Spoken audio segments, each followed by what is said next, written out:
Lot is happening in the world of true crime. Of course, we've got several trials going on right now. I think the mother of them all right now is the Lindsay Clancy trial. That was a pretty bad pun. I did not mean to do that. We've just got so much going on, but I'm continuing our coverage of the Siders family case. We have a little bit of movement, some files uh, that have been filed, some documents that have been filed with the Vinton County Court of Common Pleas that are indicating that more charges are actually coming to the Siders family, specifically to Elizabeth Siders, the what should we say, the mother of the 16 children, reportedly the mother of all 16 children that were found in that so-called, and I haven't been calling it this, but that so-called House of Horrors in Hamden, Ohio, where 16 children were found malnourished, injured. Some were taken to the hospital, some even life-flighted to the hospital, and documents have come out this just over the last couple of days that indicate that more charges are probably going to be coming to Elizabeth Siders. So we're going to go over that. We don't know what those charges are going to be. And so we will also go over what those might be. We're going to look at the Ohio Revised Code. We're going to see, what are some of the other crimes that could be charged here. A lot of us, including our pal Elizabeth Jones over at Hillbilly Crime, have been like, does Elizabeth Siders deserve to be charged in this one, or is she a victim? I mean, after all, she married into this family at the age of 15. So, I mean, there are just so many questions. So many questions. So we're going to get into that. We've got some headlines in the Lindsay Clancy trial. We got some Nick Reiner news to talk about. We got some good news to talk about. So much stuff to do. But before we do, how about we start it off, shall we? With the old question of the day. Question of the day. If you don't know this already, this past weekend, it's why I didn't live stream yesterday, but this past weekend, my wife, my snuggly bear, my sweetie pie, my one and only, Kimberly, and I went down. Well, we traveled to visit old friends, old childhood friends, and it was really quite fun. I don't want to give away too much because, I mean, they're my friends and they didn't sign up to be on YouTube, right? To be talked about. But it was fun to be in the home of one of my childhood friends to see the talent that her family has. And that made me think this question: what is one hobby that you wish you had stuck with? What's one hobby that you wish you'd stuck with from your childhood or whatever? Could be recent, right? Could be your adulthood. Answer that in the comments. Also, while you're there, definitely tell me where you're tuning in from. That's something that I really love to know. Don't forget to put GF in the comments. And while you are thinking about that and you're typing in your answer, I will ask our clicker of buttons, our toggler of toggles, our show executive producer to go ahead and roll that intro. Javi, will you?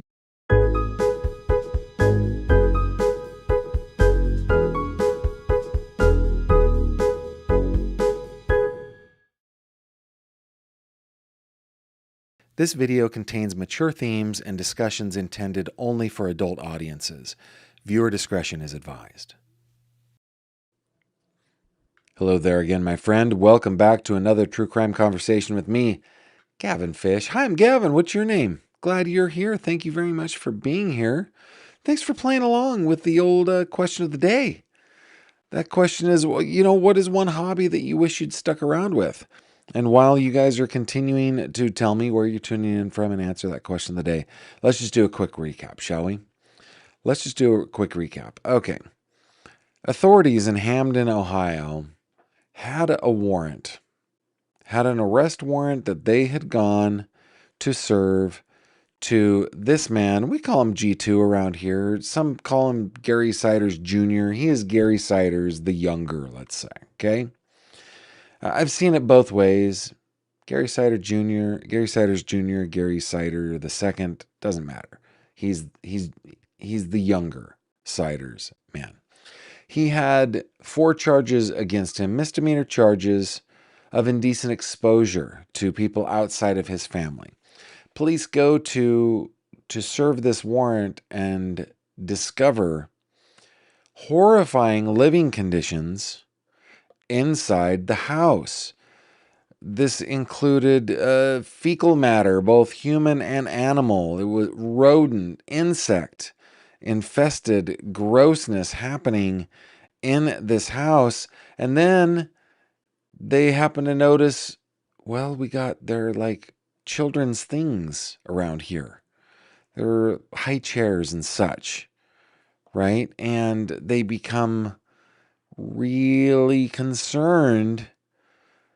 And as they investigate further, they find 16 children, ages 18 months to 18 years. But that 18-year-old had a learning disability, so was being treated as a minor. 16 minors living in these squalid, inhumane,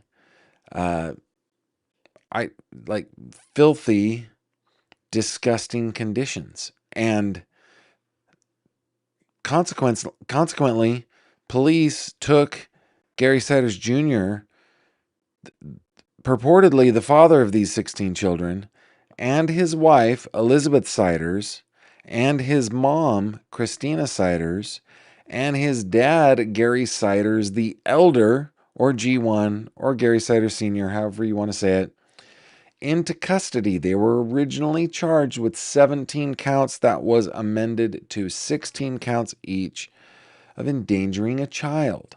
And we have covered this case in pretty good detail, pretty good depth. Those children, consequently, concordantly, vis-a-vis, ergo, no, like, consequently, the officials had to seek and were granted an emergency $1 million fund just to handle these children's needs. And like I said, some were taken to the hospital, some were life-lighted there, some didn't have, they were nonverbal. Of course, this has been disputed. This is all from the one side, right? The prosecuting side. But Attorney General Andy Wilson, State Attorney General Andy Wilson, and Sheriff Ryan Kane, they made claims that had they not found the children at that point, there would have been deaths. There would have been deaths. And guys, I know that was probably hyperbole. Maybe he believed it, but I can think of 2 cases that I've covered over the last maybe week on my Facebook page where children have died in squalid conditions.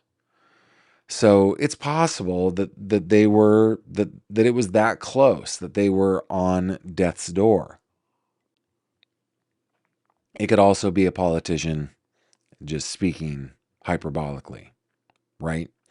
But either way, the police found it necessary to arrest these people and take them away. The children have been placed, I guess, into foster care, some sort of state care. We don't know exactly because they're minors. So we shouldn't really know.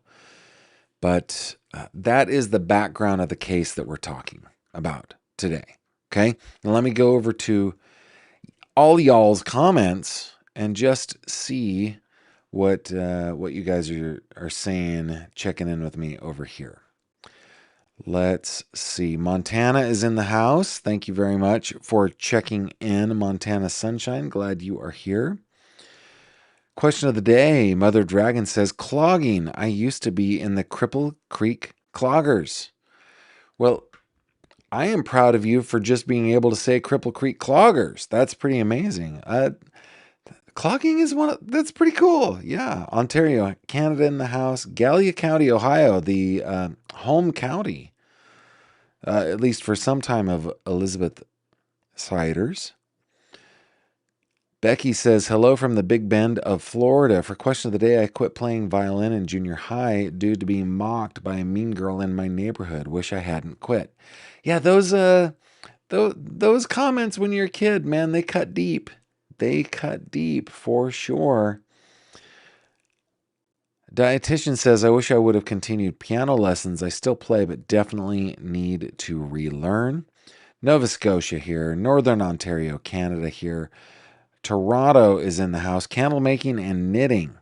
Toronto Beach is here. Lafayette, Tennessee. Palm Coast, Florida. Thanks for checking in. Chemistry Queen says, crocheting. I have numerous kits I'm trying to start back. Yeah, it's never too late. Ever. It's never, ever too late. You can pick up that thing and do it. Nina Pokora says, greetings from Bulgaria for the hobby. Drawing.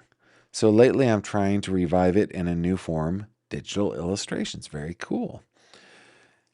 Ida Jones is watching from hot and humid East Texas. Renee Simpson says, oil and acrylic painting. Hello from very hot Mississippi. Can I just share something from this past weekend? Just since you said oil and acrylic painting. Kimberly and I and my friends, our friends, on Sunday were like, what are we going to do? And we just decided one of the stops that we made was to the St. Louis Art Museum. They call it SLAM. Now, I am a big fan of Impressionism. Specifically, my favorite Impressionist is Vincent van Gogh. And I believe to that point in my life, I had seen in person 2 Van Goghs. And over this weekend on Sunday, I saw 4 more in person. Oh, it was amazing. It was amazing. It was amazing.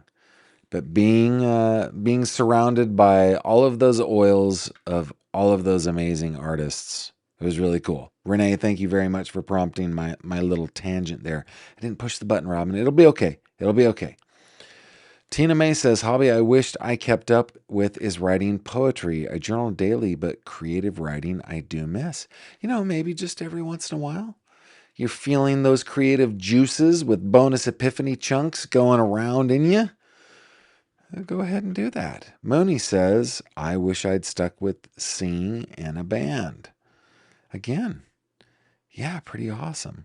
West Monroe, Louisiana, checking in. Information Junkie says, Gavin, apparently I have ADD and couldn't listen to the question of the day and type my town at the same time. Well, fair enough. Fair enough. Information Junkie continues, it is weightlifting. Very good. All right, thanks for playing along, guys. It's fun. It's fun for you to get to know me. It's equally fun to get to know you. So thank you very much for sharing that with me. Okay, let's come over with me, if you will, to me old Acrobat, and let's dive in. This is a file that was filed yesterday by Jeremiah R. Griffith, the Clerk of Courts in Vinton County, Ohio, specifically at 9:12 a.m. And this is the state of Ohio's memorandum contra or against the defendant's motion to modify bond. This is a short document, but boy, does it have a bombshell. And I hate to use language like that, but this blew me away. I thought the 16 counts were enough, but let's get into it. Now comes the state of Ohio by and through the Vinton County Prosecutor's Office and presents its memorandum contra to defendant's motion to modify bond. Remember, Elizabeth Siders is being held in, well, it doesn't matter. She's being held in jail on a $300,000 recognizance bond. And her attorney I think he's a fine attorney, Mr. Tommy Stolley. He moved the court to change bail to a recognizance bail. So just let her out on her own recognizance, GPS, whatever. She's going to be fine. She won't run away. She's not a flight risk. She got family in the area, and the whole thing. So that's what Mr. Archer is against, right? For the reasons expressed below, this court should deny the bond modification. And here's the memorandum in support. The defendant has filed for a bond modification in this place. This court should deny the bond modification for several reasons. First, the defendant is facing multiple serious pending charges, multiple felony twos involving serious physical harm to her children. I need to push the right button, Javi, and get that. There we go.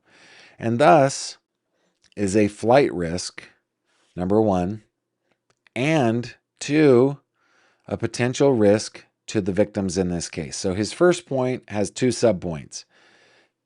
The point is, she's got some serious charges. The subpoints are, she's a flight risk, according to Mr. Archer. And she's a potential risk to the victims in this case, the victims being her children. Of course, my little side note here is I'm not sure they are her children. They probably are. They were born in a hospital, but then who's the father? I wonder about that. I wonder about it. But Mr. Archer is arguing she is a potential risk to them. That makes me wonder if, well, they would. It makes me wonder if the children are still in Vinton County. And it's Vinton County who applied for and was given those emergency funds to take care of the children. So I imagine they are in Vinton County. Oh my goodness, guys. So I live in a county about 3 times the size of Vinton County in terms of population. Vinton County has about 12,000 people in it. Mine is like 35 or something like that. So I can just tell you from personal experience. Well, it's not from personal experience. I feel this in my bones that if I had my children taken away from me and placed into care somewhere within my county, I would know where they are. I just would. It would get back to me eventually, especially over some amount of time. Remember, this happened June 30th. So we're now, 49 days past this? Yeah, people know where the kids are, and it would get back to her. Hey, the kids are at the Joneses' house or at the Fish's house or whomever, right? 3 of the kids are with Gavin and Kimberly Fish at 1234 Main Street. So, yeah, Mr. Archer making the argument that she is a potential risk to the victims in the case, I think that's very real. I don't think that is just, I keep using the word, but hyperbole, right? I think that's possible. Sure. Okay, his second point, he continues, the defendant has filed a competency motion. Consequently, she is at personal risk until her competency is known. So, at personal risk until her competency is known. So, I guess his argument is that she might harm herself if she were determined or deemed to not be a competent person, a person not competent to stand trial and assist in her own defense. His argument, am I reading this wrong? Is that what the argument is? She is at personal risk. So her person is at risk until her competency is known. That's what I get from that sentence or from that phrase. That maybe she is a risk of self-harm. Okay, so flight risk, potential risk to the children, potential risk to herself. And third, and this is the big one for me, the defendant has new serious felony charges that will be considered by the grand jury. Dun, dun, dun. So it looks like Vinton County is not satisfied with just 16 counts, at least against Elizabeth Siders. It looks like more will be coming, or there will be changes or something. And that, I've been thinking about this. In fact, I kind of came to this conclusion on air last week that the 16 charges are charges for a specific crime at a specific time that was witnessed by somebody, right? Witnessed by somebody, namely, that would be the police that were at their home to serve the arrest warrant for G2. Oh man, oh my goodness.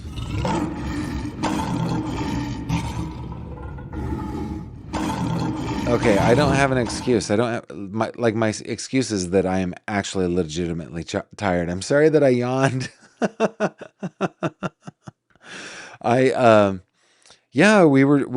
We traveled and we spent so much time with one another. We got up pretty early for me, not for other people, but got up early for me, stayed up late, and then arrived in the early morning hours this morning to get back. So yeah, I'm tired.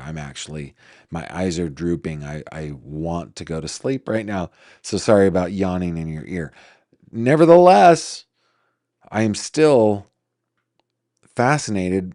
Like, I want to know what new charges. We will find out eventually once the grand jury convenes, which I expect will happen during the month of August. I think it'll happen in August.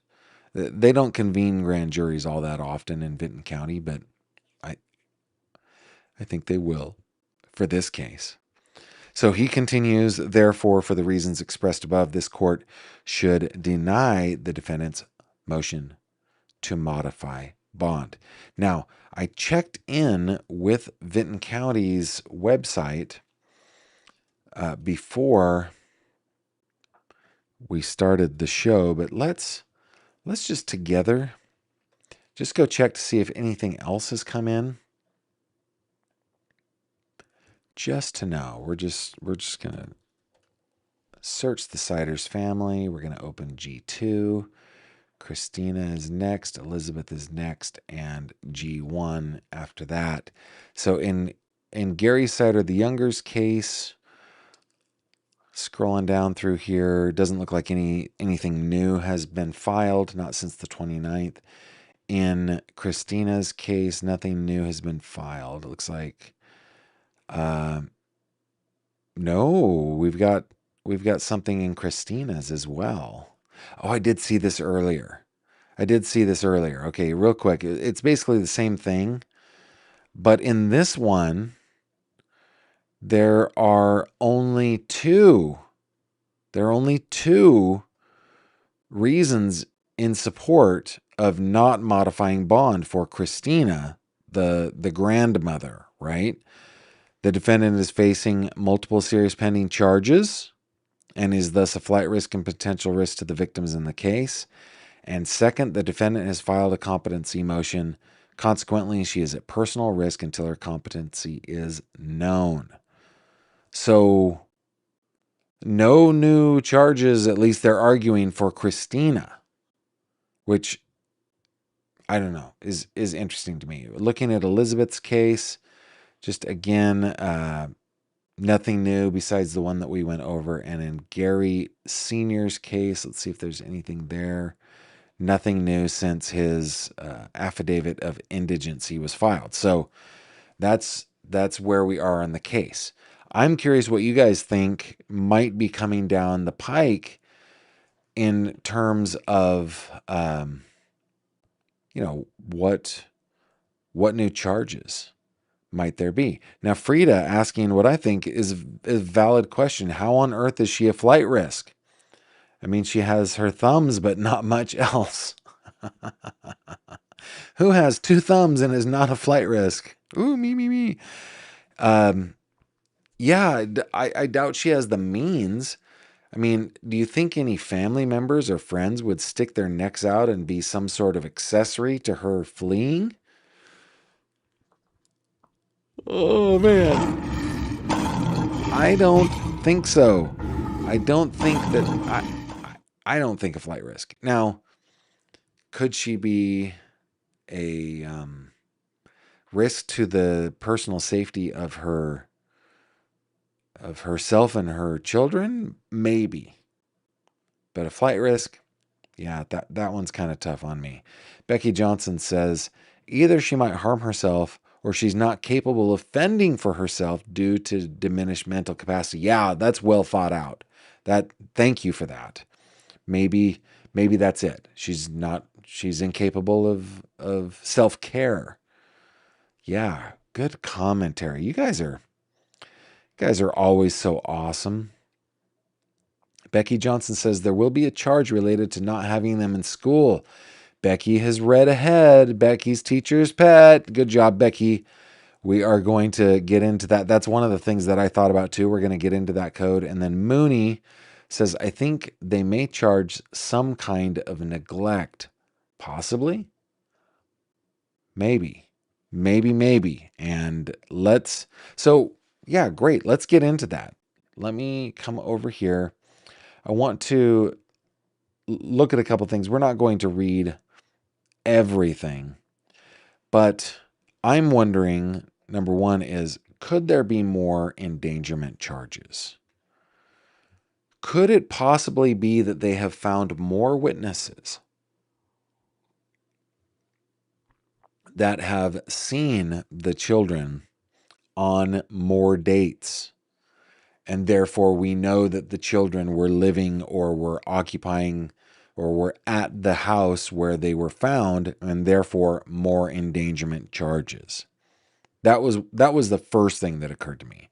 The because there are only 16 charges, because there were witnesses to it on a single day, June 30th of 2026, could there be more witnesses that they found? Okay, so let me just read a little bit of this statute for endangering children.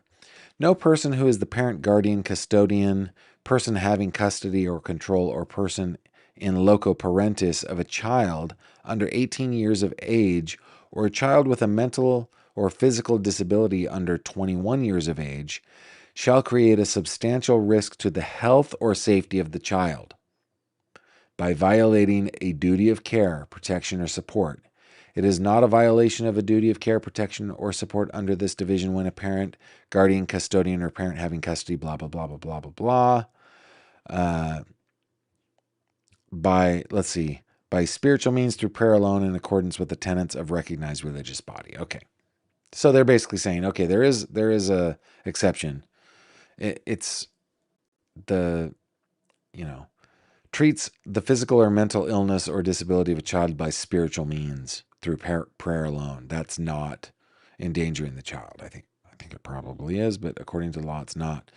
No person shall do any of the following to a child under the age of 18 or 21 if they have a mental or physical disability: abuse the child, torture or cruelly abuse the child, administer corporal punishment or any physical disciplinary measure, or physically restrain the child in a cruel manner or for a prolonged period of time with punishment, discipline, or restraint, or for a prolonged period which punishment, discipline, or restraint is excessive under the circumstances and creates a substantial risk of serious physical harm to the child. So have they interviewed the children and have they learned, hey, I was locked in a room, or I was on this date, or over these days or these weeks or months or years or whatever it is? Or was I restrained in a chair? Was there, that kind of thing? Repeatedly administer unwarranted disciplinary measures to the child when there is a substantial risk that such conduct, if continued, will seriously impair or retard the child's mental health or development. There's that word again that nobody likes, but that is perfectly has perfect utility in that sense. Number 5, entice, coerce, permit, encourage, compel, hire, employ, use, or allow the child to act, model, or in any other way participate in or be photographed for the production of presentation. So we're talking about CSAM here, right? No Dewey that. No putting the child within 100 feet of a predator that is known, right? So there's just a whole bunch of things in here, and I think including, being, you know, around controlled substances, stuff like that. Yeah, okay, so were these children exposed to controlled substances? That is child endangerment, right? There's just so many things in this law. I mean, it's 9 pages long. I'm scrolling through it pretty quickly here. So, I mean, there's so many things that I think can be added if they have witnesses, or if the children themselves have said that this happened, and if it was corroborated by another child. I think that counts as a witness. I think a grand jury would go, child 1 says they did this on these dates, and child 2 independently said they did the same thing on those dates, and child 3 says the same. So, yeah, that's a new charge. For Elizabeth, though, not for, of course, we're talking hypothetically. What we understand, the only thing that we understand here is that serious new charges may come after the grand jury has been able to consider it. And I'm just thinking here. I'm thinking aloud. Could it be more child endangerment charges? And why just Elizabeth? Why not Christina so far? Of course, we don't have any answers from the prosecution on the motions for G2, or on the motion for G2. Okay, so that's the first thing I was thinking of. Next, we go to permitting CA. This one is very, very short, but this is a crime in Ohio, right? Permitting CA, not just engaging in it or being the doer of it, but to be someone who allows it. Okay. No parent, guardian, custodian, or person having custody of a child under 18 or a child with mental or physical disability under 21 shall cause serious physical harm to the child or the death of the child as a proximate result of permitting the child to be abused, tortured, to be administered corporal punishment or other physical disciplinary measure, or to be physically restrained in a cruel manner for a prolonged period of time. And I wonder if physical restrainment, restrainifying means, hey, you're locked in that room. I think it probably does. I think it probably does. Paragraph B, it is an affirmative defense to a charge under this section that the child did not have readily available a means to prevent, that the defendant did not have readily available a means to prevent the harm to the child or the death of the child, or the defendant took timely and responsible steps to summon aid. Okay. Whoever violates this section is guilty of permitting CA. If a violation of this section causes serious physical harm to the child, permitting CA is a felony of the 3rd degree. If the violation of this section causes the death of the child, permitting CA is a felony of the 1st degree. So they're taking it very serious in the state of Ohio. Is it possible that the state is able to prove that it is G2 that has done these horrible abuses to the children, but Elizabeth allowed it to happen? I mean, that's a 3rd degree felony. That's a serious felony, right? Sheila Blackwell, thank you very much for your super chat. Appreciate that. Becky Johnson says, Gavin, how about if G2 was exposing himself and they hold her responsible for not getting the kids away from him? Well, the public indecency charges, if I remember correctly, are exposing him to himself to people outside of his family. But, I mean, it's possible that there is... Ooh, Becky, now you've got me really thinking. Is it possible that one of these children is pregnant, for example, and the father might be G1 or G2, and Elizabeth permitted it to happen? And like, if I extend her a little bit of grace in that scenario, guys, these are just, we're just guessing. We're talking scenarios here, right? But devil's advocate on that idea is, would she be capable of protecting her children from that, considering her mental state, her alleged mental state, let's say, and the fact that she has been in a what I think is a coercively controlled environment since she was 15 years old, and she's given birth 18 times. Or 17? No, well, yeah, I mean, it counts with babies, but with twins, right? A set of twins is giving birth twice. So yeah, she's done it 17 times, considering the conjoined twins that didn't last. That's a lot to think about, Becky. Thank you for that comment. Oh my goodness, we've got our Charlotte sisters in the house. Robin says, I need an evening coffee. I'm needing some caffeine for sure. I need to go out and exercise and everything. Plus, we got visitors coming, so yeah, I need to be awake. Donna Barnes, good to see you. Good to see you. Thank you very much for checking in, and thank you guys for taking care of me with those super chats.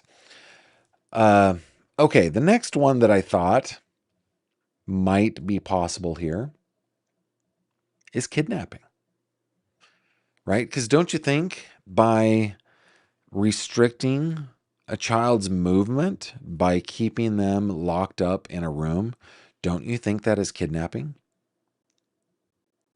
I do.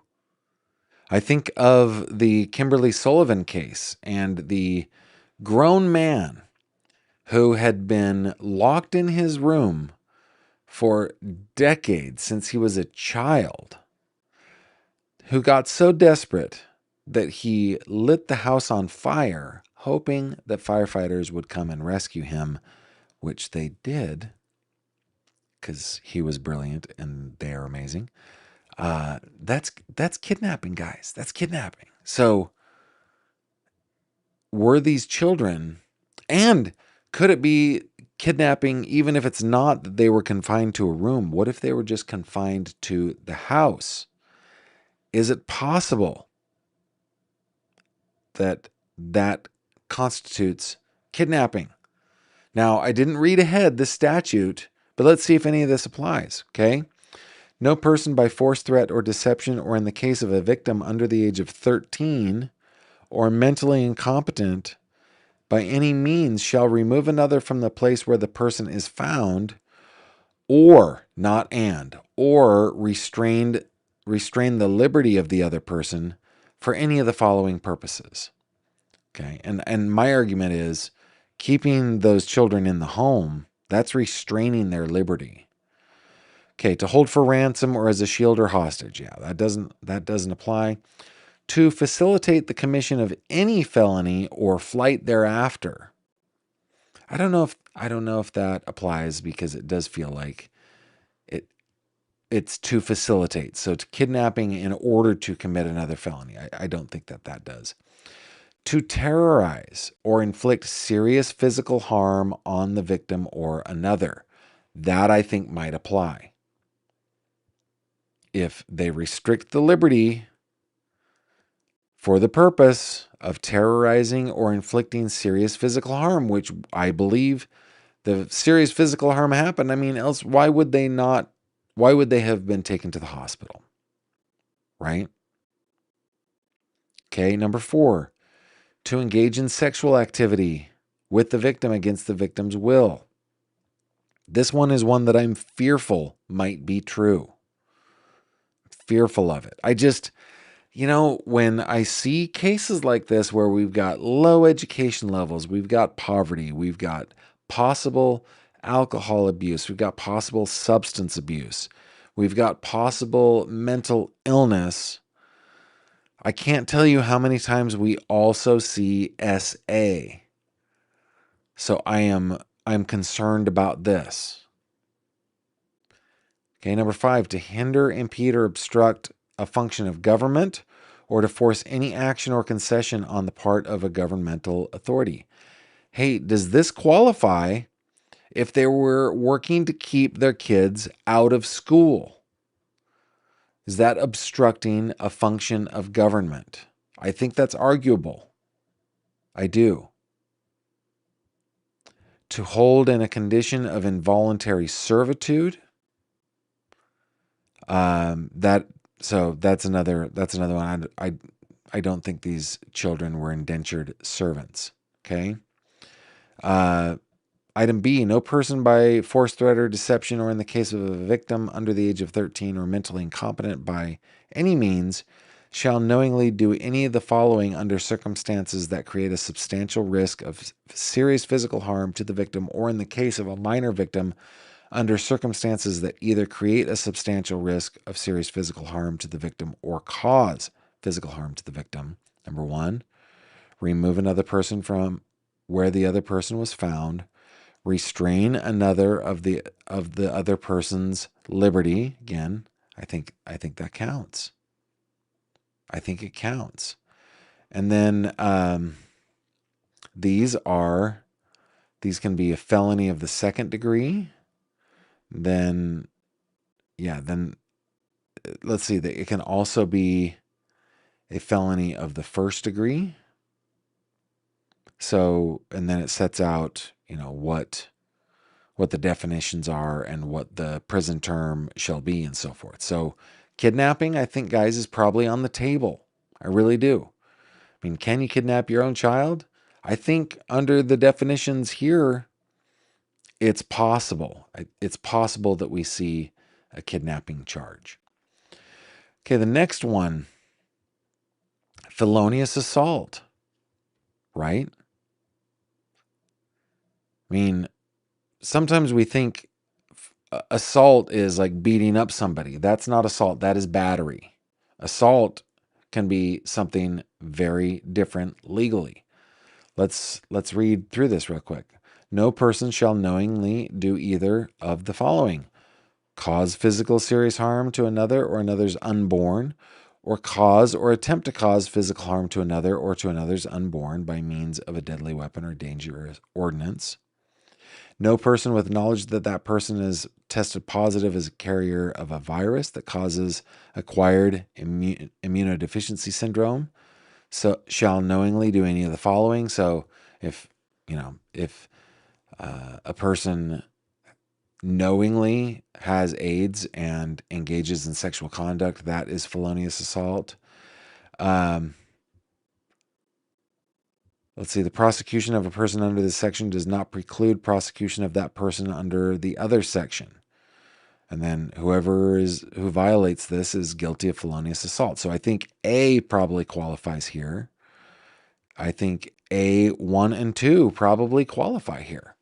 It's possible that charges might be coming against Elizabeth. So far, no indication that they're coming against Christina or anybody else. But I think it's possible that we've got felonious assault charges coming. Now, what is the grading of the offense? Let me see if I can find this. Let's see if I can find. Okay, felony of the second degree.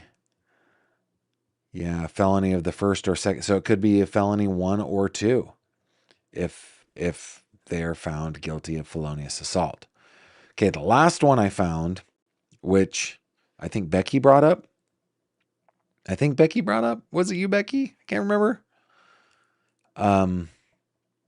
This is the most important part. Let's read this one. It doesn't have a title of it, but basically it's like keeping your kids out of school. Okay. Every parent of any child of compulsory school age who is not employed under an age and schooling certificate or exempt under the other section must send such child to a school or special education program that conforms to the minimum standards prescribed by the Director of Education and Workforce for the full time the school or program attended is in session, which shall not be less than 32 weeks per school year. Such attendance must begin within the first week of the school term or program, or within 1 week of the date on which the child begins to reside in the district, or within 1 week after the child's withdrawal from employment. So, and then it gives some definitions. Excuses from future attendance at or past attendance from school or special education program may be granted under these conditions, blah, blah, blah. And then, so the department may by rule prescribe conditions governing excuses. So I don't know if this is like reaches the level of felony. In fact, I kind of doubt that it does. But maybe keeping the children out of school could be some other felony as well. That's what I'm thinking. Love to know what you guys are thinking while I bring up Elizabeth's mugshot here. Let me go over here and see what you guys think.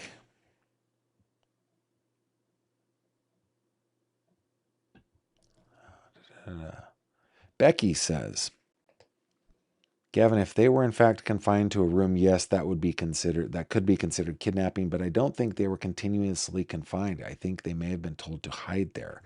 I wonder about that because maybe hide in that room, but I think they may have been confined to the house. I don't think they were allowed to leave. Like nobody knew they were there. So I wonder about that. Let's see.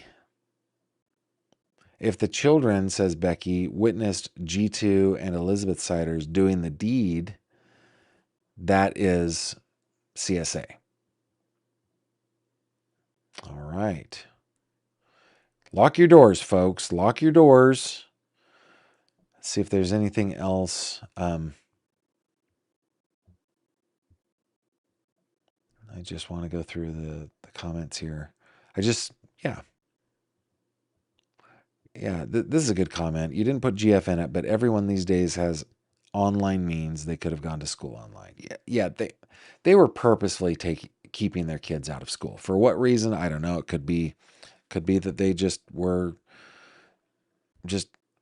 mentally deficient and didn't understand the need. But I doubt that. Like I really doubt that. Elizabeth Siders was once a normal person. It looks like to me anyway. She was enrolled in high school and looked to me like a happy-go-lucky kid.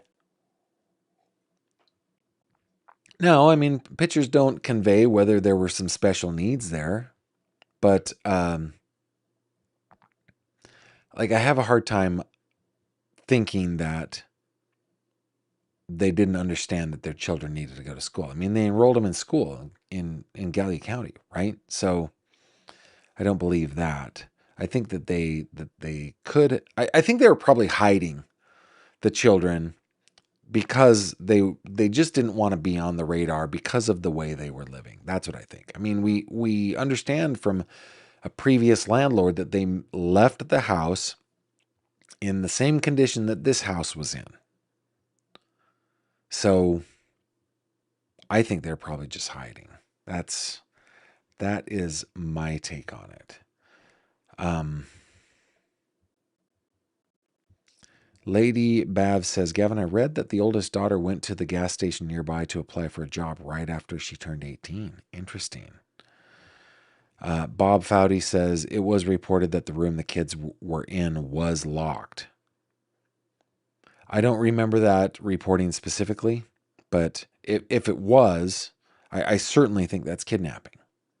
Even if they're your own children, right? Definitionally, as we read the kidnapping statute, I think that applies. So, yeah, if not the Commonwealth, the state of Ohio believes that they can prove all of these allegations, then they have a duty to bring them to court, right? And I think if the citers are found competent, I think we're just going to see a plea in our future here. I don't think this is going to trial. If they're not found competent, then I really hope that they are in the care of the state for the rest of their natural days. I really do. I mean, maybe it's possible that separating Elizabeth from G2 and giving her some counseling and some therapy might bring her out of that over time. But it kind of feels like the state's going to go after Elizabeth. That's what it feels like to me. Maybe we will see in the coming days a similar response from the state of Ohio in G2 and G1's dockets. I don't know. Maybe we will. But that's what we have in regards to coverage of this case. Of course, you need not despair. We've got some headlines to go over in the Lindsay Clancy trial, in the prosecution of Nick Reiner for the murder of his parents, Rob and Michelle Reiner. We've got some good news that is tangentially political, but we're going to keep it apolitical because I'm really, really proud of the subject of the good news. So we can stick around for that. And before we do that, how about you and I get into 3 questions? Here we go. It's 3 questions with Gavin Fish. Pow, guys, in this segment, I answer 3 questions that you sent to me at the email address on your screen, which for those of you just listening is 3questions@gavinfish.com. It does not use a digit. It's all written out in letters. 3questions@gavinfish.com. My solemn promise to you is that I will not dodge any of your questions. I will answer all of your questions. I just get to choose to do it 3 at a time and in the order that I see fit. Kind of fun. So send in your questions. We're kind of getting low, gotta say. Kind of getting low. Okay, question number 1 comes from, I guess it's Donnie? It might be Donnie. I don't know, and I'm sorry if I am mispronouncing your name. It looks like Joni with, like Joni Mitchell with a D. So like Donnie, but could it be Donnie? I don't know. Let's say Donnie asks, Gavin, do you play an instrument? Well, it depends on your definition of the word play. Do I noodle? Yes, I noodle around on musical instruments. I'm a noodler, mostly on roots instruments, right? So, what is my computer telling me here real quick? I've got to close these tabs. Yeah, so roots instruments like guitar and ukulele and dulcimer and banjo and mandolin, those kinds of the roots instruments, I noodle, bass, things like that. Am I good? No. Am I accomplished? No. Would I play in a band? No. I just like to do it for me own fun. But it's not like I am some sort of, hey, Uncle Gavin, thanks for letting us visit. Let's do music time. Pull down the guitar and let's do music time. No, I'm not that. I am not that at all. But I do love playing. Question number 2 from John. What food dish from your childhood home do you long for the most? So I am a nostalgic dude, sentimental. So if there's anything from my childhood that I really, really love, I definitely eat it now. So I don't really long for it. I'm trying to think of some of the things that my parents did to kind of like stretch a dollar. There were things that they did that were gross, like fish sticks. Oh, so gross. Just they were so bad. Like if you can't tell me what fish I'm eating, I don't want to eat it. Um, yeah, they would do that. My mom made this dish just called cheddar cheese noodles, and she basically made egg noodles and then uh, put Campbell's cheddar cheese soup in it, mixed it up, and my brother loved it. But I was just like, was ist das? So gross, right? Um, but I will tell you, I do have pretty my version of my mom's pink salad every morning. It's like a Jello cottage cheese and fruit kind of thing. I do that. So yeah, I guess I don't long for anything from my childhood. What I long for are the experiences. Like, oh, actually, my mom's homemade bread was amazing, and I did not appreciate it enough back then. So yeah, homemade bread made from the loving hands of my mom. She ground the wheat. She turned that wheat into delicious whole wheat bread. And at the entire time, I was like, just can we please get store bought bread that's light and fluffy? Not knowing that I just had the most amazing bread in my house that my mom made. And I was the luckiest kid in the world. So I guess that would be it, John. All right, question number 3. And by the way, I love it when you guys answer these questions in the live chat and in the comments. Cindy asks, what is your favorite airplane snack food? What are they called? Are they called stroop waffles? Is that what it's called? I like this. I think it's called a stroop waffle. A stroop waffle is a famous Dutch treat made from two thin, round baked dough layers joined by a sweet, gooey caramel syrup filling. Yes, it is a stroop waffle.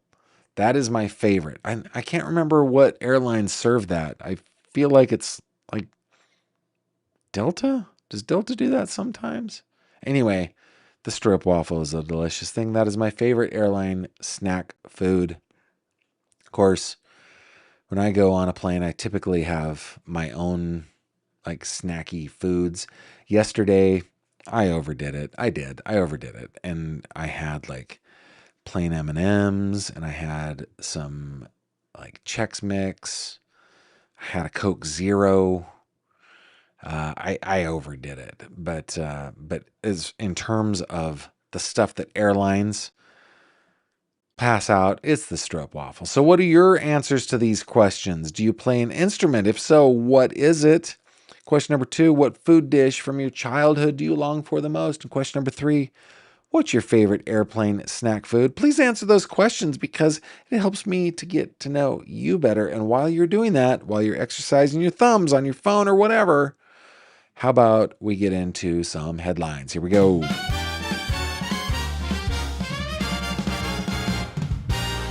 True crime headlines. Okay, guys, just bringing you up to date on the Lindsay Clancy murder trial. Today was day 15. It was her former mother-in-law who was kind of the headliner today. This from AP News, written by Leah Willingham, Dateline Boston. Lindsay Clancy was, quote, begging for help, close quote, in the months leading up to killing her 3 children and attempting to end her own life. Clancy's former mother-in-law testified for the defense Tuesday in the 4th week of her murder trial. Quote, Lindsay was struggling. We were all concerned, close quote, said Susan Clancy, mother of Patrick Clancy, who found the Massachusetts couple's children after they had been strangled in the family basement in January 2023. Susan Clancy's testimony echoed emotional accounts the day before from Lindsay Clancy's mother and sister, who recounted for jurors how they saw her becoming increasingly anxious, paranoid, and contemplating self-harm starting in the fall of 2022. Susan Clancy who, like Lindsay, worked as a labor and delivery nurse, said in Plymouth Superior Court that she and her former daughter-in-law were close and described Lindsay as a wonderful mother who was very nurturing, very loving.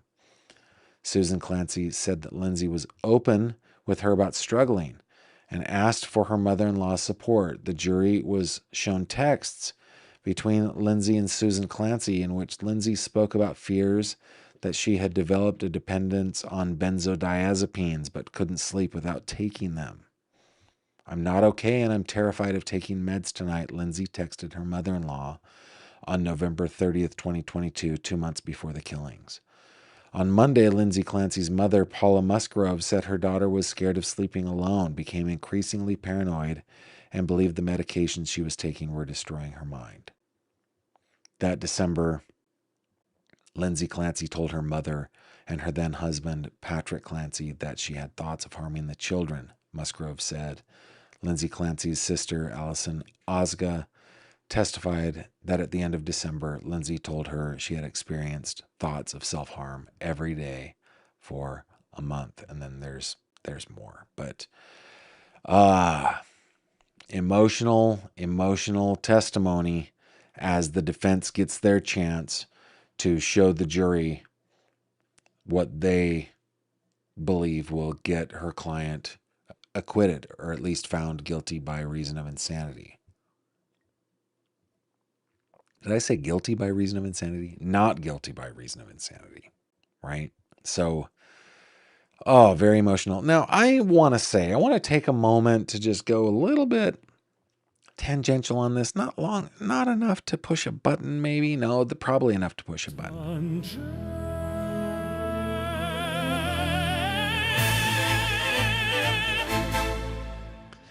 One of the things that's bothering me about this trial is so many people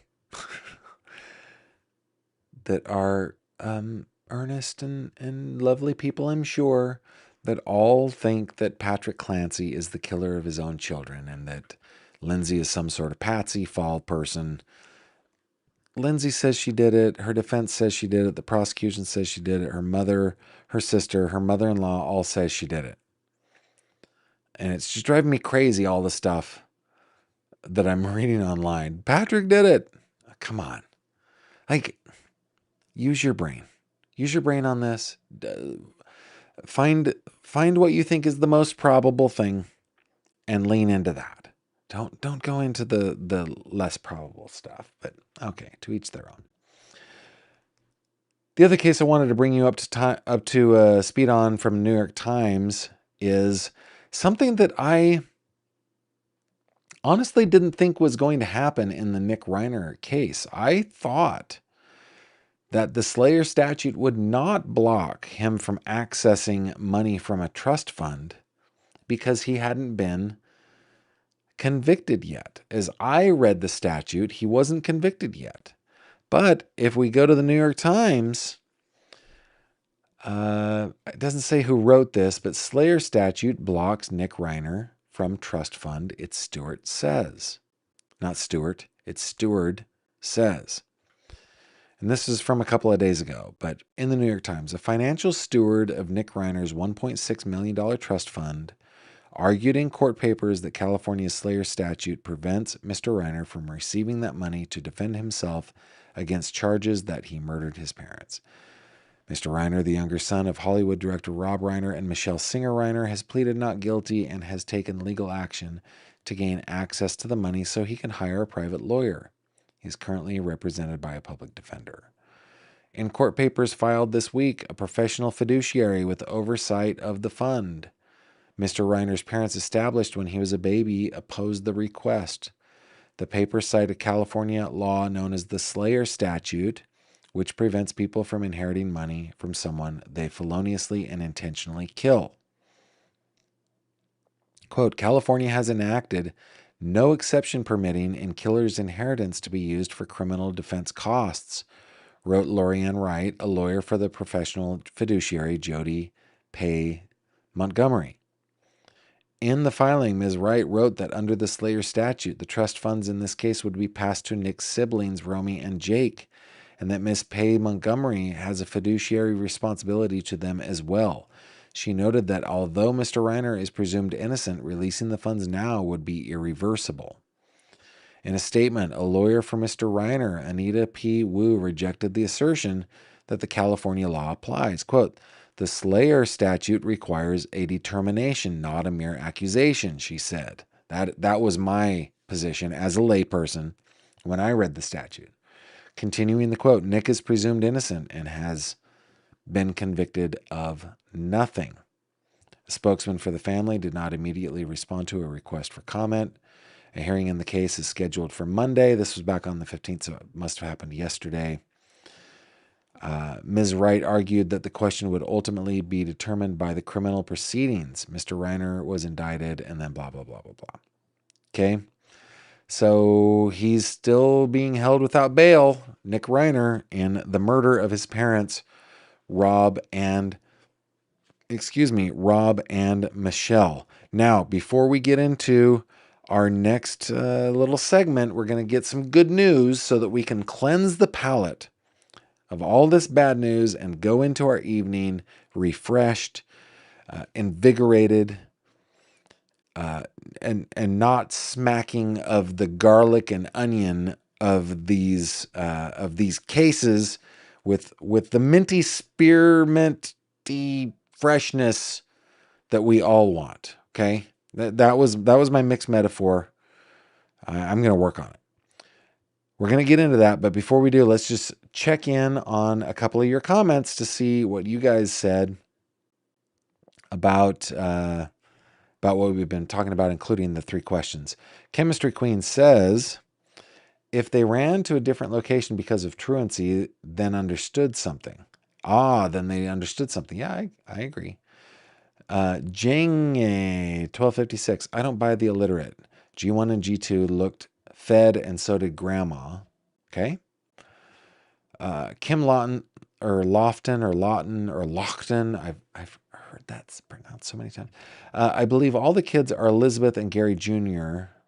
are parents, but I'm so baffled how she was able to carry all those children with such limited health care, sanitary conditions. Ugh, indeed. Kate saying, every time I watch live and a sponsored commercial pops up, my live stream starts over. Don't know why. Yeah, I don't either. Weird. Very strange. Hope YouTube fixes that. Frida People, question number 1. I've sometimes been accused of playing a tiny, tiny violin. No. That's funny. That's funny. Mooney says, baked ziti. My great Aunt Jenny made from scratch. Baked ziti is a beautiful dish. I've only ever had it at a restaurant, though. Chemistry Queen says, my precious mama's veal parmigiana. She's now too sick to make it, but it was wonderful. Janet Duggar, Prayer Warrior, says, Gavin, someone said Elizabeth was a cheerleader in school and she wanted to do cheerleading in high school. Also, you are not allowed to be on a cheering squad or play other sports if your GPA is too low. Interesting. G Smile Sarah says, no instrument, pinto beans with cornbread and milk. Haven't flown in a while, so I don't recall my favorite airplane snack. Becky says, no instrument now. My dad cooked a mean sirloin steak over charcoal, and Cheez-Its are my favorite airline snack. And I do love the airlines that have like a variety of stuff that you can choose. That's pretty cool. Garth B. Nutt, I don't play an instrument. My mom's homemade tomato soup, and my favorite airplane snack is Biscoff. Oh, yeah, I like those too. Gluten Free says, are you going to be covering the case of the 11-year-old giving birth at home to full-term baby with no medical care? No, I'm not aware of that case. That is a case that I am not aware of, but it disturbs me. It frightens me. Oh, my goodness. Oh, wow. Okay, let's do ourselves a favor. And just cleanse the old palate and just have a little good news. Wanda, cheer us up for a second, will you? Good news ringing warm and clear, bringing smiles from ear to ear. Happy stories bright and true, make the whole world shine anew. Thank you, Wanda. That has me feeling good. Can you give me just a little more transition music that'll make me feel upbeat? Wanda knows. I think this is apropos, Wanda, considering the content of our good news. Okay, Wanda, that's enough. That's enough. Thank you very much. Guys, now I want you to just like be apolitical here, okay? Because this has to do with the President of the United States, and I know that many love him, many hate him, many are apathetic. It doesn't matter. It's not really about him, okay? It's about someone else. So let's just keep it cool. Just keep it cool, all right? Before we do, hold on.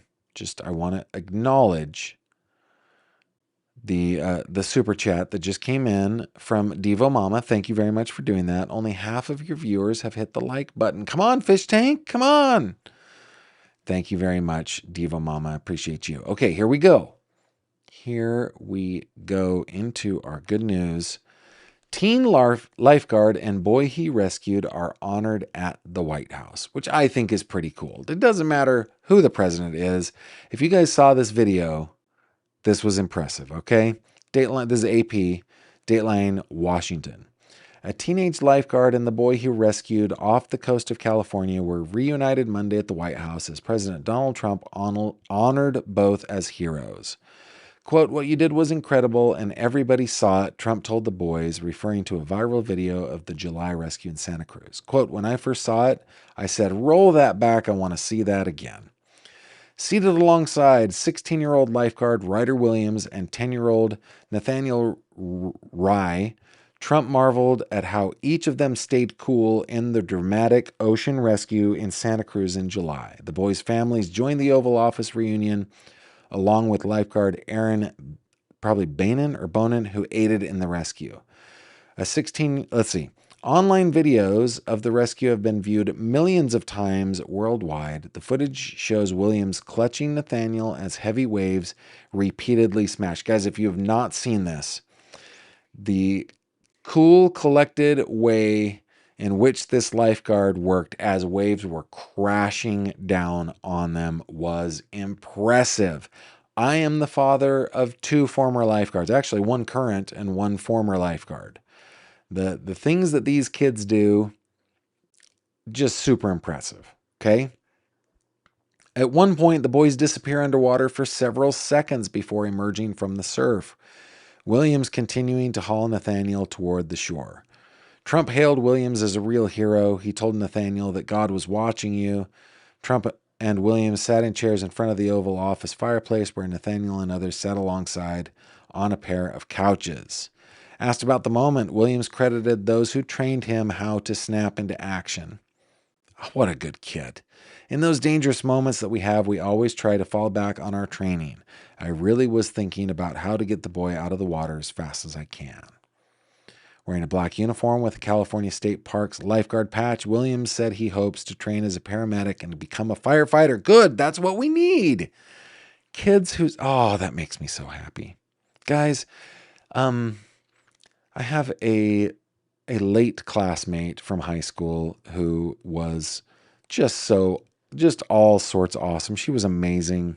She passed away sadly, I think in 2016, if I remember correctly. But she was a state park ranger.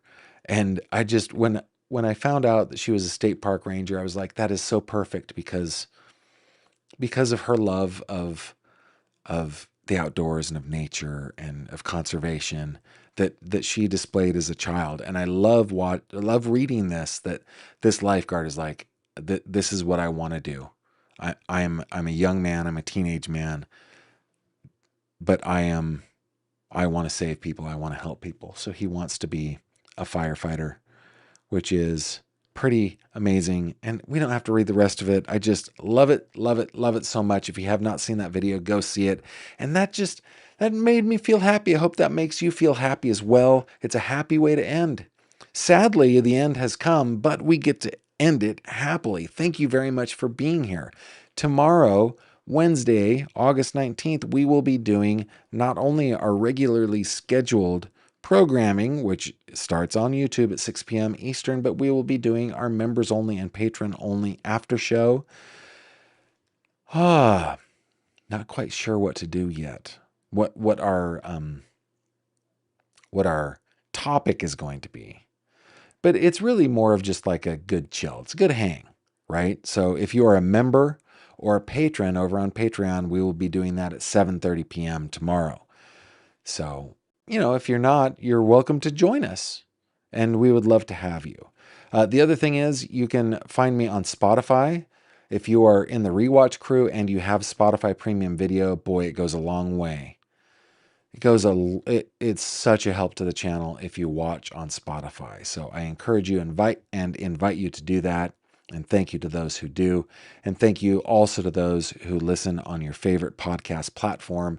And for those of you who have stuck all the way to the end, you guys are amazing. I bid you adieu, and I will see you tomorrow. Until then, take care of yourselves. Good night.